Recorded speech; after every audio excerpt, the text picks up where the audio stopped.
Bonjour frères et sœurs, bienvenue à cette prière matinale. Nous rendons gloire à Dieu qui nous a permis de nous réveiller et de pouvoir être en votre compagnie ce matin. Nous le remercions pour tout ce qu'il fait pour nous, pour sa protection divine et du fait qu'il nous délivre de nos ennemis. Mon frère, ma soeur, c'est un immense plaisir. Nous rendons gloire à Dieu. Nous sommes aujourd'hui à notre 3e jour de nos 28 jours de jeûne et de prière avec pour thème augmenter notre foi et être profondément purifiés. Frères et sœurs, comme vous savez, nous allons faire notre prière du matin, comme d'habitude. Pour tous ceux qui prennent pas au jeûne, ou bien qui n'ont pas pris part au jeûne, ou bien qui suivent simplement les vidéos, il se pourrait que vos rêves deviennent intenses, que vous soyez attaqués dans vos rêves. Mais ne craignez pas, n'ayez pas peur. Le Seigneur dit que même si eux, ils nous font la guerre, ils ne vont pas nous vaincre parce que Dieu est avec nous pour nous délivrer. Ce que nous devons faire, ce n'est que glorifier le Seigneur. Donc, restez concentrés, ne soyez pas distraits et n'ayez pas peur parce que sa parole dit que ce n'est pas un esprit de peur qui nous a donné, mais un esprit de force, d'amour et de sagesse. Donc, mon frère, ma soeur, même si le monde chancelle, Dieu est avec nous, celui qui a affermi nos pas. Nous pouvons regarder dans la parole de Dieu, dans Isaïe chapitre 8, à partir du verset 11. La parole de Dieu dit, nous allons lire très court avant de faire notre prière matinale. Il nous dit, ainsi m'a parlé l'Éternel quand sa main me saisit et qu'il m'avertit de ne pas marcher dans la voie de ce peuple. N'appelez pas conjuration tout ce que ce peuple appelle conjuration. Ne craignez pas ce qu'il craint et ne soyez pas effrayés, car c'est l'Éternel des armées que vous devez sanctifier. C'est lui que vous devez craindre et redouter. Mon frère, ma soeur, qu'est-ce qui te fait peur? Tu prends autorité. Tu dis que ce n'est pas un esprit de peur que Dieu t'a donné, mais un esprit de force, d'amour et de sagesse. Il a dit que même si tu traverses l'ombre de la vallée de la mort, il est avec toi. Donc, il ne faut plus avoir peur, que ce soit dans tes rêves, que ce soit dans la vie, que tous les Goliaths qui se placent devant toi, regarde-les. Toutes les montagnes qui se placent devant toi, regarde-les et confesse simplement la parole de Dieu qui dit que toi, montagne, qui es-tu devant Zérubabel? Je ne sais pas comment tu t'appelles. Moi, je m'appelle Marie. Montagne, qui es-tu devant Marie? Dieu va t'aplatir aujourd'hui. Tu seras aplani aujourd'hui parce que ce n'est ni pas la force, ni pas la puissance, mais c'est par l'Esprit de Dieu. Le Seigneur nous dit dans Isaïe aussi que quand l'ennemi viendra comme un fleuve, l'Esprit de l'Éternel le mettra en fuite. Quel est cet ennemi qui vient devant toi comme un fleuve? Mon frère, ma soeur, celui qui est en toi est plus fort que celui-là qui marche sur la terre. Ça, c'est juste une parole d'encouragement. C'est que nous devons méditer aujourd'hui. Nous devrons méditer Proverbe chapitre 8, du verset 11 au verset 13. Restez fortifiés, mes frères, mes soeurs. Maintenant, nous allons faire notre prière.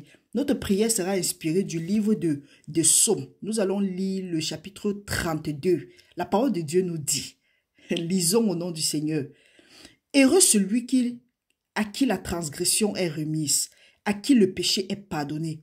Heureux l'homme à qui l'Éternel n'ampute pas l'iniquité et dans l'esprit duquel il n'y a point de fraude.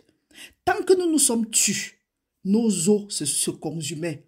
Nous gémissons toute la journée, car nuit et jour, ta main s'apaisissait sur nous. Notre vigueur n'était plus que sécheresse, comme celle de l'été. Nous t'avons fait connaître notre péché. Nous n'avons pas caché notre iniquité. Nous avons dit, nous avouerons nos transgressions à l'Éternel, et tu as effacé la peine de nos péchés. Qu'ainsi tout homme pieux te prie au temps convenable. Si des eaux débordent, elles ne l'atteindront nullement. Tu es un asile pour nous, tu nous garantis de la détresse, tu nous entoures de champs de délivrance. Gloire à toi, Seigneur. Le Seigneur dit, il va nous instruire, il va nous montrer la voie que nous allons suivre, il va nous conseiller, il aura les regards sur nous. Ne soyez pas comme des chevaux ou comme un mulet sans intelligence. On les bride avec un frein et un mors dont on les part, afin qu'ils ne s'approchent point de toi. Beaucoup de douleurs sont la part du méchant, mais celui qui se confie en l'Éternel est environné de sa grâce. Juste, réjouissez-vous en l'Éternel et soyez dans l'allégresse.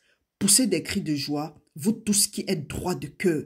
Vous voyez même ici, la parole de Dieu nous encourage au verset 10 que beaucoup de douleurs sont la part du méchant, mais celui qui se confie en l'Éternel est environné de sa grâce.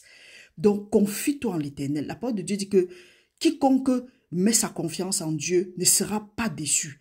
Donc, quel que soit ce qui te dérange aujourd'hui, mets ta confiance en Dieu. Qu'est-ce que Dieu dit par rapport au problème qui est en face de toi? Qu'est-ce que Dieu dit par rapport à ta situation? Le Seigneur dit, quelle que soit la situation que tu veux prendre, quelle que soit la décision que tu vas prendre, prie simplement et dis, Saint-Esprit de Dieu, conduis-moi. Seigneur, conduis-moi. Parce qu'il nous a dit qu'il va nous instruire. Il va nous montrer la voie par laquelle nous allons, la voie que nous allons suivre. Il va nous conseiller et il aura les regards sur nous. Plus haut, il dit que il est un asile pour nous et il nous garantit de la détresse. Il nous entoure des champs de délivrance. Pendant longtemps, peut-être tu étais dans la détresse. Le Seigneur nous confirme aujourd'hui. Le Seigneur nous encourage à rester focalisé sur lui, à ne pas avoir peur. Peu importe ce qui peut te faire peur, dis que non, ce Goliath-là doit quitter de ta vie parce que Dieu t'entoure avec ses champs de délivrance. Frères et sœurs, méditez sur ce passage, suivez cette prière. Même seulement le fait de lire, ça renforce votre foi. Peu importe la situation qui se place devant toi aujourd'hui, dis que le Seigneur t'entoure de ce champ de délivrance au nom de Jésus-Christ et que tu ne vas pas avoir peur, tu ne crains rien parce que le Seigneur est ta force. Reste béni au nom puissant de Jésus-Christ. Par la grâce de Dieu, nous nous revoyons à tout de suite. Beaucoup de courage à vous. Le Seigneur est notre force. Que la gloire revienne à Dieu au nom puissant de Jésus-Christ. Amen.